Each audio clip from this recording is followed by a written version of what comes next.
Hello everyone, मैं अनुराधा अपने YouTube channel success with Anuradha में आप सभी का स्वागत करती हूँ। फाइनली बहुत टाइम बाद हम लोग एक टॉपिक पर डिस्कस कर रहे हैं, है ना। आपको पता है कि जो हमारा यूपी टेट है वो भी स्थगित हो चुका है। तो चलिए हमारे यही 3-4 टॉपिक जो है हमारे रह गए थे, महत्वपूर्ण टॉपिक, और इससे पहले मेरे जितने भी टॉपिक रहे हैं आप सब उनको अच्छे से पढ़ेंगे, ठीक है, और नोट्स बना सकते हैं। तो चलिए आज का जो मेरा टॉपिक है बहुत ही ज्यादा इम्पोर्टेंट है, बार बार क्वेश्चन 3 या 4 क्वेश्चन पूछे जाते हैं। तो आज का मेरा जो टॉपिक है वो है रिजल्ट एंड मेजरमेंट, ठीक है, यानी कि मूल्यांकन और मापन। तो चलिए ये मूल्यांकन होता क्या है। मूल्यांकन होता है, मूल्यांकन के बारे में हम सबसे पहले पढ़ेंगे। मूल्यांकन होता क्या है। मूल्यांकन क्या होता है कि बच्चा जो कुछ भी विद्यालय वातावरण और सामाजिक वातावरण में उसका जो भी अनुभव होता है, ठीक है, उन गुणों को अंकित करना ही क्या कहलाता है, उनका आकलन करना ही क्या कहलाता है, मूल्यांकन कहलाता है, ठीक है। तो चलिए बेसिक नॉलेज, ये मूल्यांकन मैं आपको बता चुकी हूँ। मूल्यांकन क्या है। मूल्यांकन है कि जब एक बालक जो भी उसके अनुभव होते हैं, जो भी वो सीखता है, जो भी उसके गुण होते हैं, उनका क्या करना, उनको अंकित करना ही, उनका आकलन करना ही क्या कहलाता है, मूल्यांकन कहलाता है। तो मूल्यांकन 2 शब्दों से मिलकर बना है, मूल्य प्लस अंक। मूल्य प्लस अंक, ठीक है। इसका मीन्स क्या होता है कि मूल्यों को अंकित करना। इसका अर्थ क्या है, मूल्यों को अंकित करना।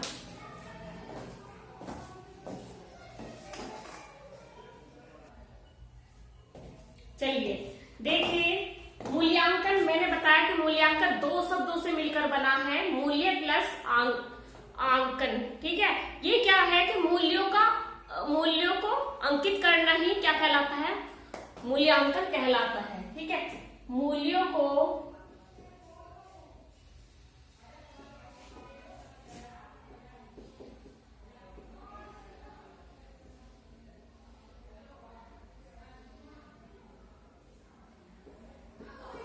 इसका अर्थ क्या है, देखिए मूल्यांकन 2 शब्दों से मिलकर बना है, मूल्य प्लस आंकन, ठीक है।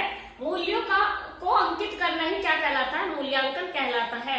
यानी कि कोई बच्चा है वह समाज में रह के, समाज के वातावरण और विद्यालय के वातावरण से जो कुछ भी सीखता है, जो कुछ भी अनुभव करता है, जो भी उसके एक्सपीरियंस होते हैं, जो भी कार्य करता है, जो भी वह गुण अपनाता है, उसको ही क्या करना, उसको ही उसका आकलन करना, उसका आकलन करना ही क्या कहलाता है, मूल्यांकन कहलाता है।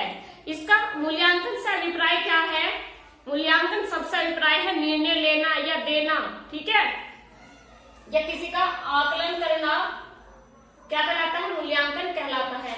देखिए इसकी डेफिनेशन है मूल्यांकन की, बालक के विद्यालय वातावरण एवं सामाजिक वातावरण में रहते हुए जो अनुभव एवं प्रशिक्षण प्राप्त करता है कौन, बालक, उसके माध्यम से जिन गुणों या मानवीय मूल्यों का विकास होता है उन्हें आंकलित करना, उसकी व्याख्या करना, उनकी पहचान करना ही क्या कहलाता है, मूल्यांकन कहलाता है। मूल्यांकन 2 चीजों से मिलकर बना है, मापन प्लस मूल्य निर्धारण, ठीक है, यानी कि मेजरमेंट चीजों का, और क्या करना, इवेल्युएशन, ठीक है, मूल्य निर्धारित करना के क्या उद्देश्य हो सकते हैं। अगर हम कुछ चीज पढ़ा रहे हैं, अगर हम बच्चे को कुछ सिखा रहे हैं, तो उसका उद्देश्य क्या है ना, उसको बच्चा किस लिए करना चाहता है, तो वो पूरी तरीके से उसको किस तरह से हम चीजें पढ़ा सकते हैं, सब चीज निर्धारण करनी और उसका अच्छे से मापन करना, मेजरमेंट करना, है ना, क्या कहलाता है, मूल्यांकन कहलाता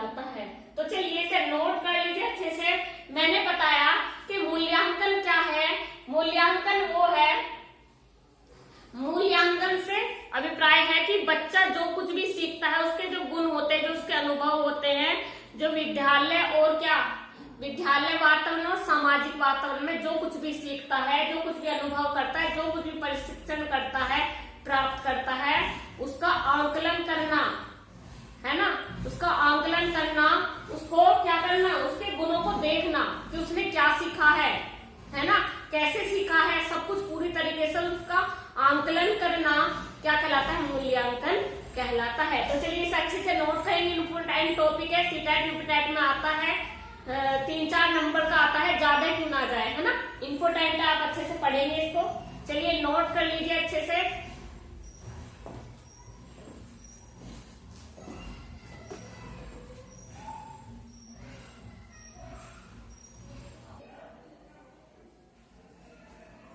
चलिए, जो मूल्यांकन है हमारी शैक्षिक प्रक्रिया का अंग होता है, ठीक है। मूल्यांकन का कौन सा अंग है, मूल्यांकन का शैक्षिक प्रक्रिया का अंग है, ठीक है। कैसा है वो देख लीजिए, ये चार्ट है मैंने बना दिया है, देखिए जो शैक्षिक प्रक्रिया के अंदर क्या क्या आती है ना।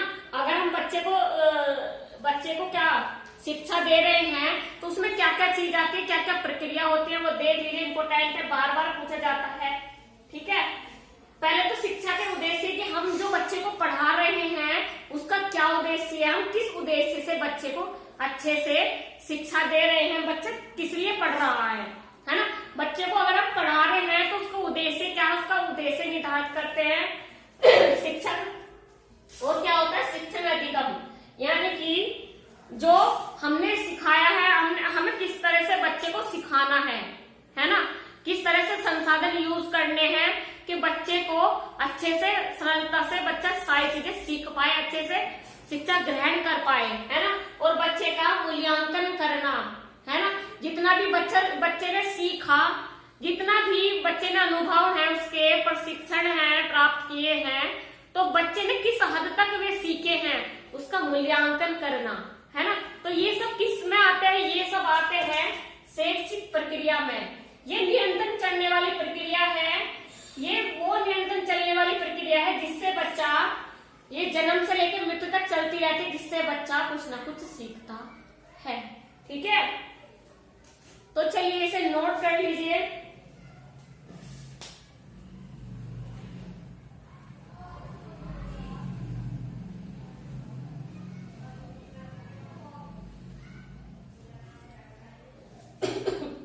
मूल्यांकन मैंने आपको बता दिया है कि मूल्यांकन क्या है ना। बच्चों के सभी समस्त अनुभव और उसके गुणों का आंकलन करना, है ना, कितना सीखा बच्चे ने।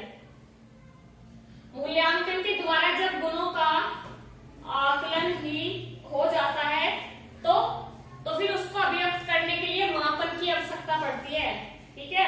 फिर उसके मापन का सहयोग लेना पड़ता है। तो चलिए इसे अच्छे से नोट कर लीजिए।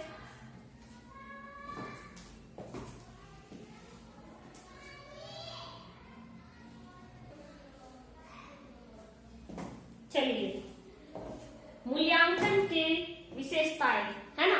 तो मूल्यांकन की क्या क्या विशेषताएं हैं, मूल्यांकन वैधता, वस्तुनिष्ठता, विश्वसनीयता, व्यवहारिकता, उद्देश्य मूलकता, विभेदकारिता, व्यापकता, निदानिकता, सतत प्रक्रिया और सामाजिकता।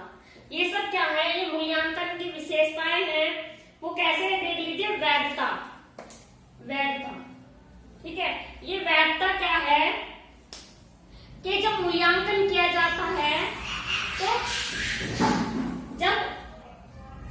तब उसी विषय वस्तु का मापन हो जिसके लिए मूल्यांकन का आयोजन किया गया है ना। तो ये क्या कहलाता है, यही प्रक्रिया क्या कहलाती है, वैधता कहलाती है। कहने का मतलब ये है कि जब मूल्यांकन किया जाता है तो उसी वस्तु का मूल्यांकन हो जिसके लिए मूल्यांकन का आयोजन किया जा रहा हो।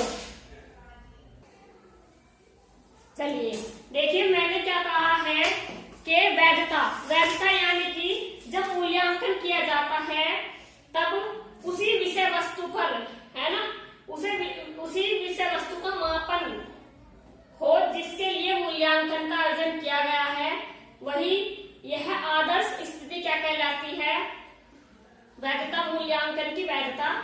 दर्शाती है ना।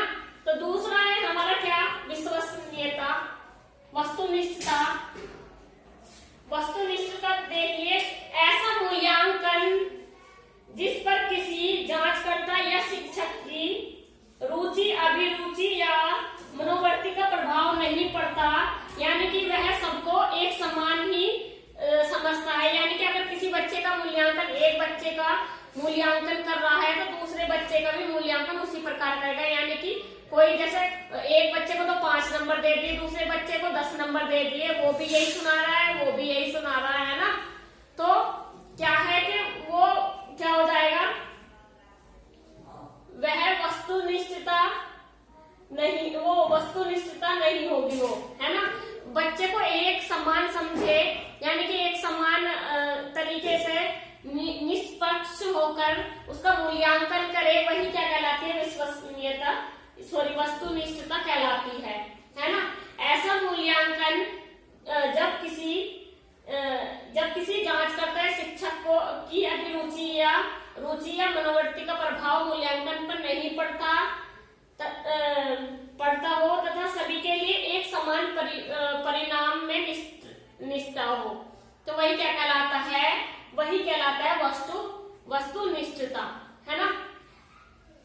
चलिए थर्ड है हमारा विश्वसनीयता, है ना। विश्वसनीयता में क्या है, विश्वसनीयता में है मूल्यांकन के बाद जब प्राप्त जो परिणाम होते हैं उसमें अलग अलग व्यक्तियों से जांच करवाने के बाद भी कोई परिवर्तन ना हो, कोई भी कुछ भी उसमें त्रुटि नजर ना आए, परिवर्तन नजर नहीं आता हो और परिणाम ऐसे ही यथावत रहता हो, तो यह मूल्यांकन ही विश्वसनीयता कहलाती है। यानी कि कैसे कि जब एक बच्चे को एग्जाम दो, है ना, जब बच्चा एक एग्जाम देता है उसमें फेल हो जाता है, ठीक है, जब बच्चा दोबारा वही एग्जाम देता है तो बार बार कोशिश करने पे बच्चा जब फेल हो जाता है, वही एक ही रिजल्ट आने लगता है, तो वो क्या कहलाता है, विश्वसनीयता कहलाती है, ठीक है। या फिर बच्चा पास हो जाता है और उन्हीं अंक से प्राप्त होता है, बार बार उन्हीं अंकों से प्राप्त हो रहा है, तो वो क्या कहलाती है, विश्वसनीयता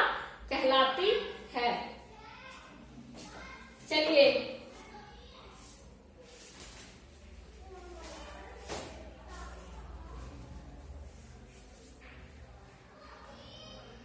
चलिए ये है व्यवहारिकता।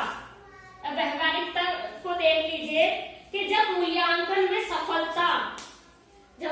हमें सफलता मिलती है तथा कम परिश्रम में कम खर्च करना पड़ता है ना, किसी परिणाम को प्राप्त करने की क्षमता, यानी कि कम समय में क्या होता है, अगर हम कम समय में कम खर्च करके सफलता हासिल कर रहे हैं, है ना, तो वह मूल्यांकन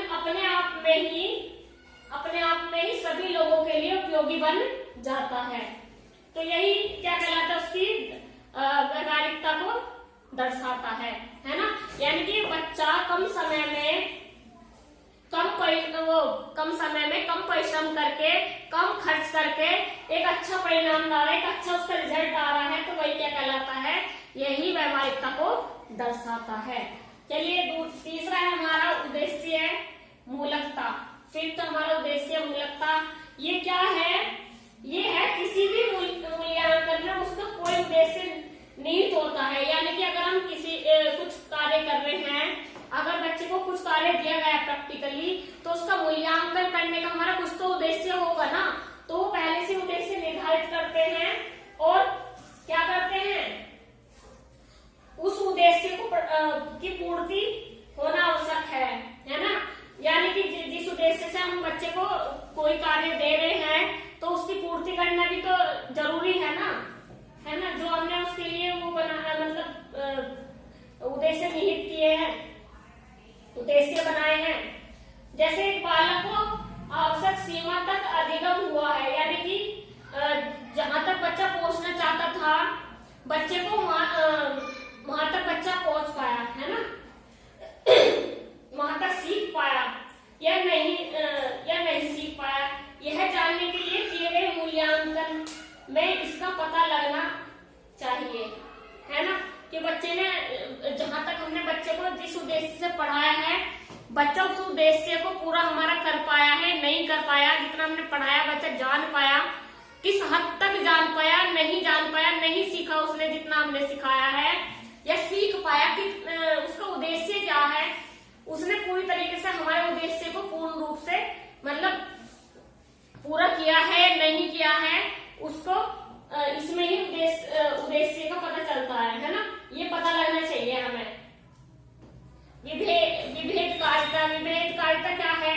विभेदकारिता है किसी भी मूल्यांकन के द्वारा बालकों के वर्ग श्रेणी वर्गीय में क्या करना आसानी हो जाती है, तो वह उस मूल्यांकन की विभेदकारिता कहलाती है। यानी कि बच्चे को उसके अनुभव के अकॉर्डिंग बांटना, यानी कि बच्चे को क्या प्रथम श्रेणी मिली है या द्वितीय या तृतीय, है ना, प्रथम आया क्लास में, द्वितीय आया, तृतीय आया, इस तरह से उसको वर्गों में बांटना में आसानी हो जाती है ना मूल्यांकन करने से। और व्यापक देख लीजिए, जब मूल्यांकन में संपूर्ण विषय वस्तु को समावेशित किया जाता है ना, यह बालक को विषयगत ज्ञान के अलावा शैक्षणिक उपलब्धि के व्यवहार को भी सम्मिलित किया जाता है, तो यह मूल्यांकन की व्यापकता कहलाती है ना। यानी कि जब हम मूल्यांकन में संपूर्ण विषय वस्तु यानी कि पढ़ाना पूरी तरीके से, बच्चों को हमने क्या पढ़ाया, किस तरह से पढ़ाया, है ना, उन सबको समावेशित कर लेते हैं, वे सब मिला देते हैं, है ना, उनका मूल्यांकन करते हैं, तो उसको व्यवहार में सम्मिलित किया जाता है विषयगत ज्ञान के अलावा। यानी कि जो विषय वस्तु से बच्चों को सिखाया जाता है, पढ़ाया जाता है, उसका ज्ञान बच्चा ग्रहण कर लेता है और क्या वो अपने व्यवहार में अपनाता है इस चीज को, तो वही क्या कहलाता है, मूल्यांकन की व्यापकता को दर्शाता है। यानी कि जब मूल्यांकन में संपूर्ण विषय वस्तु को समावेशित किया जाता है या बालक के विषयगत ज्ञान के अलावा शैक्षणिक उपलब्धि के व्यवहार को भी सम्मिलित किया जाता है, तो यह मूल्यांकन की व्यापकता कहलाती है। अब देख लीजिए नैदानिकता क्या कहलाती है। नैदानिकता क्या है? मूल्यांकन के बाद जब एक बालक में कमी नजर आती है, यानी कि बच्चे को जिस उद्देश्य से हम पढ़ा रहे हैं, बच्चे को सिखा रहे हैं, अगर वो उद्देश्य पूरा नहीं है, बच्चे ने नहीं सीखा, उसमें हमें कमी नजर आ रही है, या फिर जो आवश्यक सीमा तक वह अधिगम नहीं कर पाया, वह सीख नहीं पाया है, तो अधिगम नहीं कर पाने के कारणों का पता लगाना कि उसने किस वजह से वो नहीं सीख पाया है, क्या कमी रह गई है कि बच्चा जो हम सिखा रहे हैं उसको वो पूर्ण रूप से अपने व्यवहार में नहीं ला रहा है ना, तो उसका पता लगाना ही और उसका उपचार करना बालकों को आवश्यक अधिगम करवाया जाता है व्यवहार के लिए, है ना। कि जैसे बच्चे ने कितना सीखा उसका पता लगाना नैदानिक व्यवहार होता है, जिसके कारण पता लगाकर हम पूर्ण रूप से उसमें क्या उपचारात्मक शिक्षण करते हैं, है ना, सीखने के लिए उपचार करते हैं। चलिए आगे देखते हैं सतत प्रक्रिया। सतत प्रक्रिया क्या है? मूल्यांकन शैक्षिक प्रक्रिया का अंग है, जो जन्म से लेकर मृत्यु तक चलने वाली प्रक्रिया है। इसलिए क्या होता है, मूल्यांकन भी सतत प्रक्रिया है। इससे हम जन्म से लेकर मृत्यु तक कुछ न कुछ सीखते रहते हैं, हमारा अधिगम होता रहता है, हम कुछ न कुछ सीखते रहते हैं। अब ये देखिए सामाजिकता क्या है। सामाजिकता क्या है कि मूल्यांकन के समय प्रतिभागी जो होते हैं, ये जो बच्चे प्रतियोगिताओं में भाग लेते हैं, कंपटीशन में भाग लेते हैं,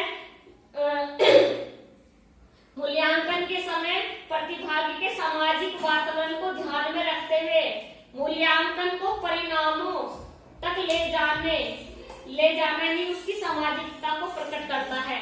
यानी कि जो प्रतिभागी बच्चे होते हैं, है ना, जो सामाजिक वातावरण में उसका ध्यान रखते हुए मूल्यांकन के परिणामों तक उनको पहुंचाना ही क्या कहलाता है, सामाजिकता को प्रकट करता है। तो चलिए ये इसके उद्देश्य हो चुके हैं, आप सब अच्छे से पढ़ चुके हैं, नोट कर लीजिए, इंपोर्टेंट है, बार बार पूछे जाते हैं।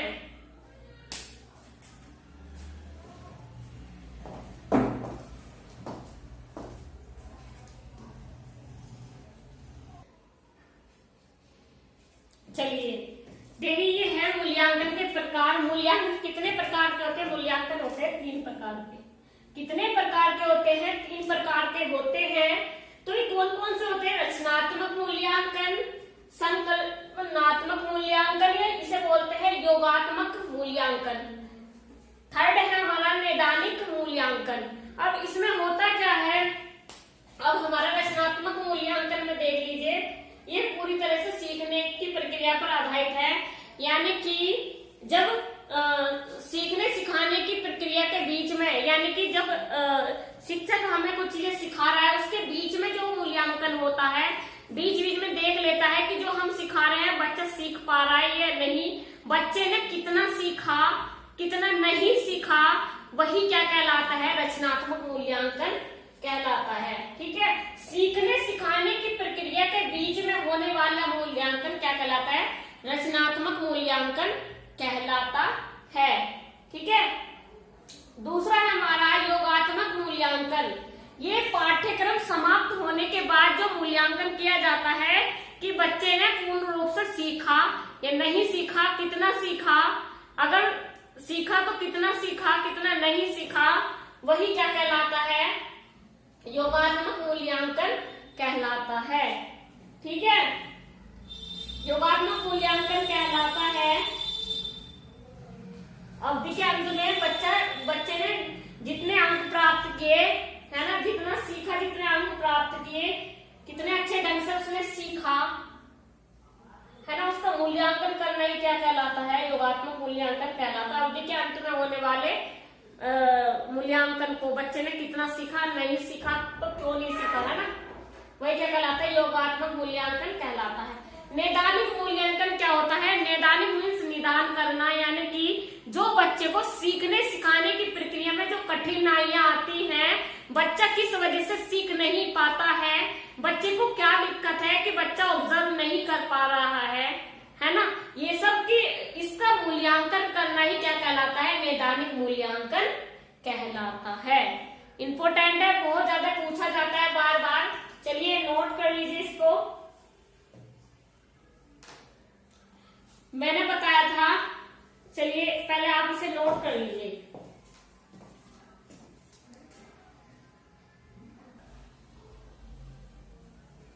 चलिए, ये है मूल्यांकन की कुछ विशेषताएं रह गई थी। चलिए देख लीजिए। मूल्यांकन एक निरंतर चलने वाली प्रक्रिया है, यानी कि जन्म से लेकर मृत्यु तक चलती ही रहेगी। मूल्यांकन वर्णनात्मक एवं संख्यात्मक दोनों तरीके का होता है। मूल्यांकन में जांच एवं मापन दोनों का समावेशन होता है। मूल्यांकन शैक्षिक उपलब्धि का मापन के साथ साथ उसमें सुधार भी करता है।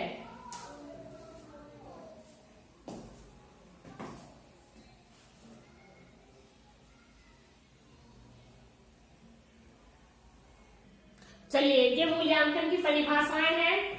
क्या क्या किस मनोवैज्ञानिक ने क्या क्या बताया है मूल्यांकन के बारे में? मूल्यांकन संबंधी कथन।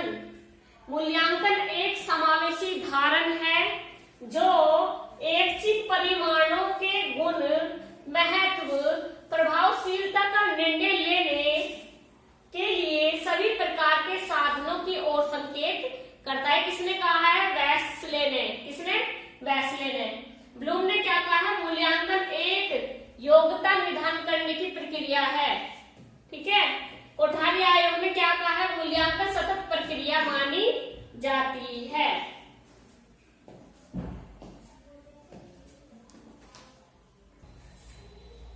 चलिए, ये है मूल्यांकन की विधियां, है ना।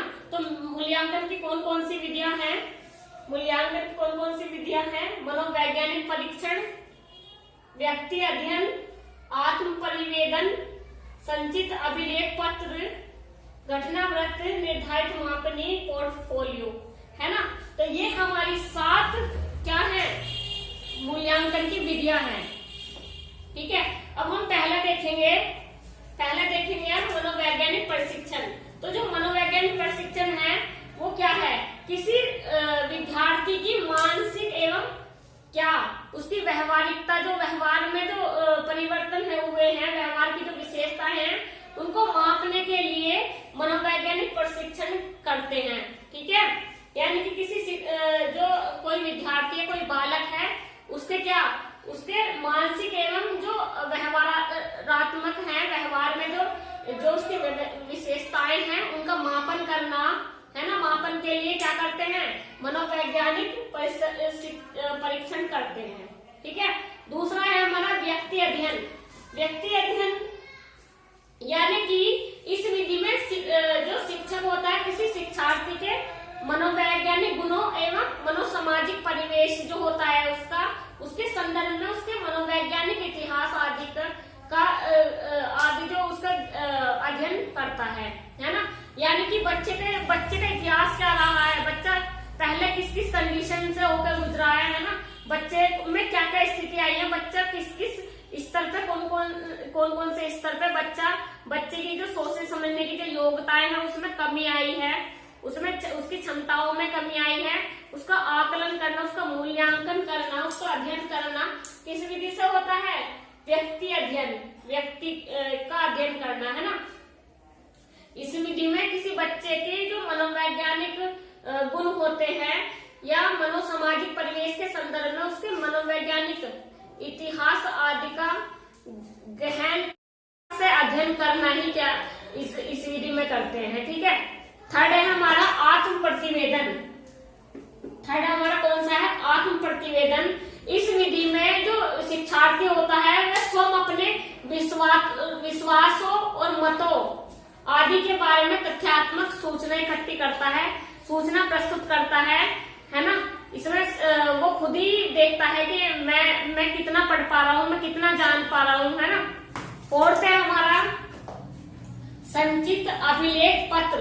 संचित अभिलेख पत्र में क्या होता है, जो शिक्षार्थियों के व्यक्तित्व एवं व्यवहार के विभिन्न पक्षों में जांच, जो उसके व्यवहार में परिवर्तन आया है एवं उपलब्धियों को एक ही प्रपत्र में लिखकर सुनिश्चित रखा जाता है, इसे संचित अभिलेख कहा जाता है। यानी कि इसमें क्या होता है, बच्चे का जो व्यक्तित्व होता है और उसका व्यवहार के विभिन्न पक्षों में जांच या जो परिवर्तन होते हैं उनकी उपलब्धियों को एक ही प्रपत्र में लिखकर सुनिश्चित रखा जाता है, वही क्या कहलाता है, संचित अभिलेख पत्र कहलाता है। अभिलेख पत्र कहलाता है घटनावृत्त। घटनावृत्त क्या होता है, ये होता है कि जब स्कूल में क्या होता है, बच्चे के साथ नई नई घटनाएं घटित हो जाती है, दैनिक घटनाएं हो जाती हैं, है ना। उसका विवरण, उसके शिक्षार्थी के व्यवहार में उससे जो परिवर्तन आता है उसका मूल्यांकन इसी विधि द्वारा करते हैं, घटनावृत्त, है ना।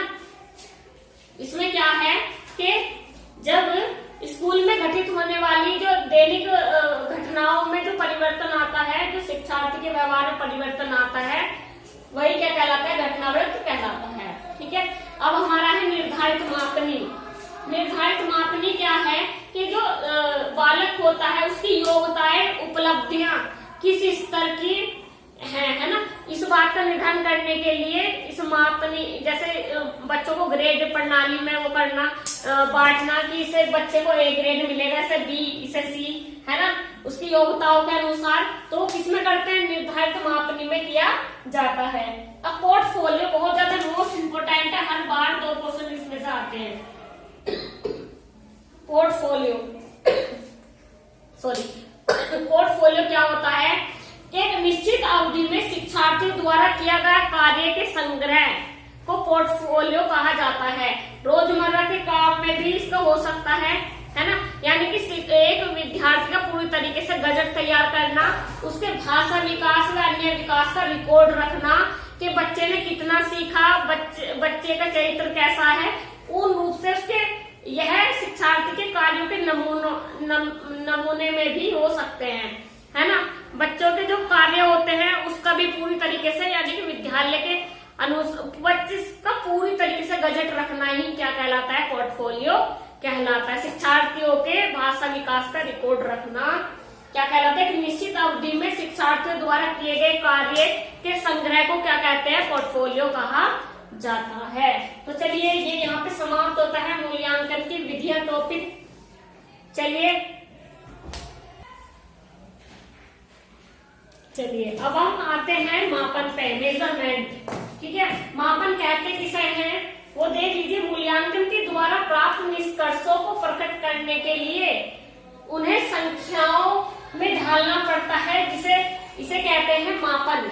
ठीक है, यानी कि जब हमारा मूल्यांकन हो जाता है उसके निष्कर्षों को प्रकट करने के लिए उन्हें संख्याओं में ढालना पड़ता है, उसे क्या कहते हैं, मापन कहते हैं। तो ये जो मूल्यांकन प्रक्रिया है वो कैसे कैसे होती है, शिक्षण अनुभव के द्वारा, है ना, जांच कार्य के द्वारा और मापन के द्वारा।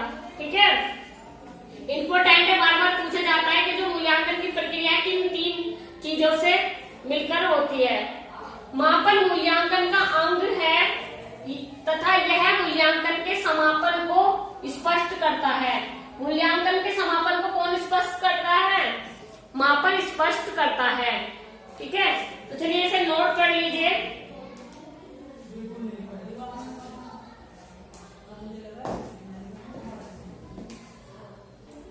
चलिए मापन क्या है।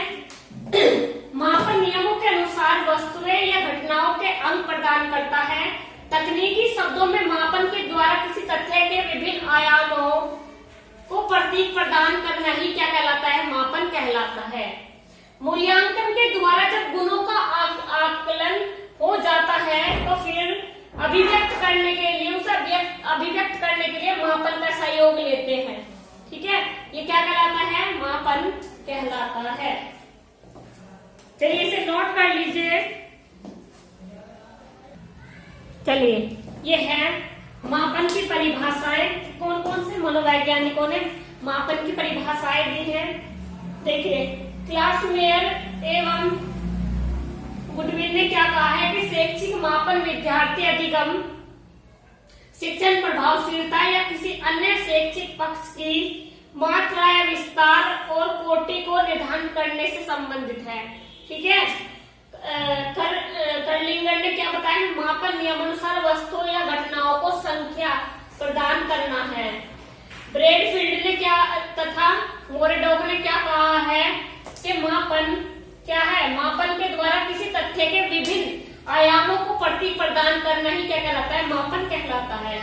ईबी वेस्ली ने क्या कहा है, मापन मूल्यांकन का वह भाग है जो प्रतिशत, मात्रा, अंकों या मध्य मान और औसत आदि के द्वारा किया जाता है। ये परिभाषाएं दी हैं, इंपोर्टेंट है, पूछ लिया जाता है। चलिए इसे नोट कर लीजिए।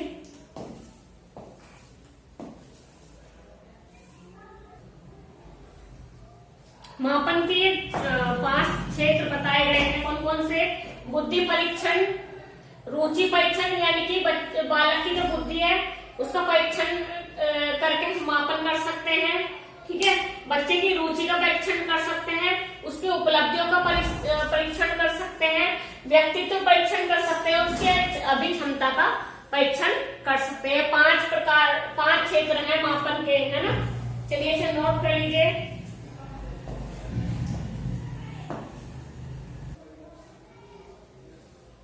चलिए मापन की विशेषताएं क्या क्या है। मापन एक संकुचित प्रक्रिया है। मापन के द्वारा एक निश्चित अंक की प्राप्ति की जा सकती है। मापन के माध्यम से किसी भी व्यक्ति की लंबाई, चौड़ाई, भार आदि का एक सांख्यिकी गणना की सहायता से, थर्मामीटर की सहायता से, स्केल की सहायता से मापन किया जा सकता है। वैज्ञानिक विधि का प्रयोग किया जाता है, इसमें मापनिक का प्रयोग किया जाता है, मापनिका और इकाइयों का। ठीक है, बहुत ज्यादा मोस्ट इंपोर्टेंट टॉपिक है आपके टेट सीटेट के लिए। बहुत ज्यादा आपको पता है कि एग्जाम भी बहुत नजदीक है ना, और अच्छे से पढ़ेंगे इस टॉपिक को। चलिए नोट कर लीजिए।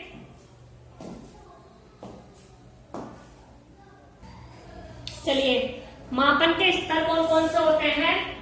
मापन के स्तर होते हैं नामिक, शाब्दिक, मापनी। नामिक या शाब्दिक मापनी या नाभिक। दूसरी है क्रमिक या क्रम सूचक मापनी। थर्ड है हमारा अंतराल मापनी, और फोर्थ है हमारा अनुपातिक मापनी, है ना। इसे इंग्लिश में क्या कहते हैं, nominal scale, ordered scale, interval scale और रेशो स्केल। ठीक है, तो चलिए इसमें पहला क्या है, नामिक मापनी। एस स्टीवेंसन ने, किसने? एस एस स्टीवेंसन ने। इम्पोर्टेंट है, बार बार पूछा गया है ना। तो चलिए पहला देख लेते हैं, नाभिक या शाब्दिक मापन। ये क्या होता है कि बच्चे के गुणों के आधार पर उनका मापन कर दिया जाए तो उसे क्या कहते हैं? नामिक मापनी कहते हैं, मापन कहते हैं। ठीक है, जैसे क्या? जैसे बालक का मापन करना, उसके कार्यों का मापन करना, खट्टा मीठा या किसी के रंग लिंग या फिर कद लंबाई के आधार पर उसका क्या करना? मापन करना, वर्गों में उसको विभाजित करना ही क्या कहलाता है? नामिक मापनी कहलाती है। दूसरा है हमारा क्रमिक मापन। ये क्रमिक मापन क्या है? किसी वस्तु या घटना के आधार पर या किसी विशेषताओं या लक्षण के आधार पर क्या करना? उसको विभाजित करना ही क्या कहलाता है? क्रमिक या क्रम सूचक मापन कहलाता है ना।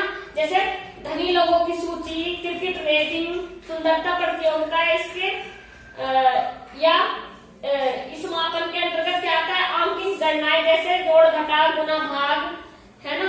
ये सब किसके उसमें आता है? इसमें संख्याओं की गणना की जाती है, इसमें क्रमिक मापन में। ठीक है। थर्ड है हमारा अंतराल मापनी। इसमें क्या होता है? निश्चित अंतराल पर मापा गया मापन क्या कहलाता है? इंटरवल स्केल कहलाता है ना। अंतराल मापन कहलाता है। जैसे 1 से 50 अंक पाने वाले विद्यार्थियों की संख्या, है ना। ये सब क्या है? इसके उपयोग से हमें क्या होता है? इसके उपयोग से हमें दो वस्तुओं को मापी जाने वाली विशेषताओं के बीच अंतराल की जानकारी होती है। चलिए आगे चलते हैं। जैसे वर्ष, महीना वगैरह, वर्ष, महीना, सेकंड, सप्ताह, निकट, इसी के उदाहरण हैं। ठीक है। थर्ड है हमारा अनुपातिक मापनी। अनुपातिक मापनी क्या होती है? इसमें क्या होता है? इसमें किसी व्यक्ति के एक गुण को दूसरे व्यक्ति के किसी गुण से मापना अनुपातिक मापन कहलाता है। यानी कि जैसे राम के पास 5 हिंदी की किताबें हैं तो शाम के पास 3 हिंदी की किताबें हैं, है ना। तो ये सब क्या है कि एक बालक की दूसरे बालक से कंपेयर करना, ठीक है, क्या कहलाता है? अनुपातिक मापनी कहलाती है ना।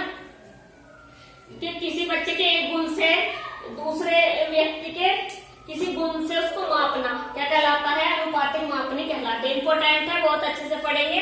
चलिए इसे नोट कर लीजिए।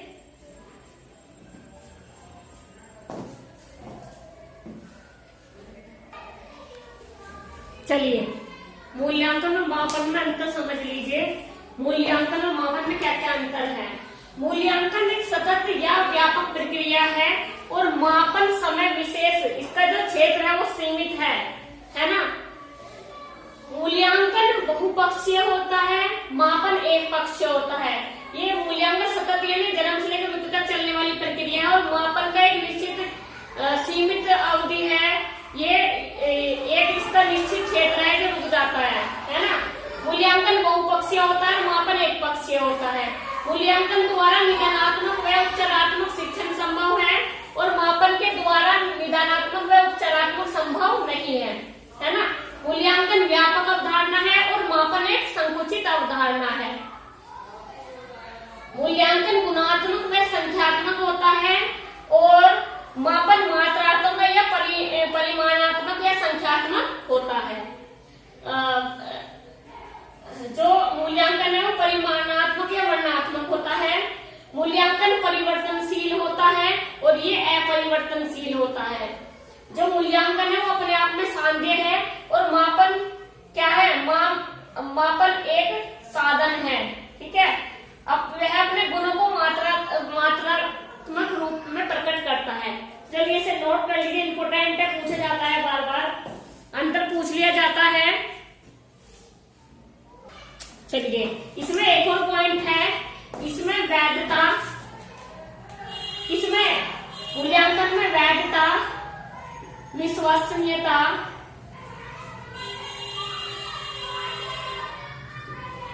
और वस्तुनिष्ठता पाई जाती है और इसमें मापन में नहीं पाई जाती। ठीक है, वैधता इसमें संभव नहीं है। ठीक है, वैधता इस